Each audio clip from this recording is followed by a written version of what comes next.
Okay guys, just open message, then create a new message. Then you can see there is a symbol for emoji. You can see here, tap on it. Now it is only emojis there.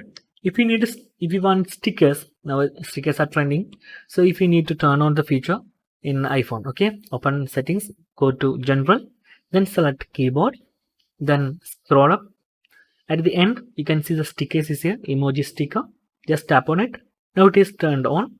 Then back to the messages. Okay, just swipe up, then go to message, new message, tap on emoji. Now you can see show stickers. So you can now stickers available on emoji button. Okay guys, that's it. It's very simple tutorial.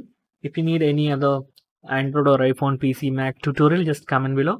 I will post your replies as answers. Okay guys, if you like this video, please like, comment and share with your friends. Okay, thank you so much for watching. Have a nice day. Bye bye.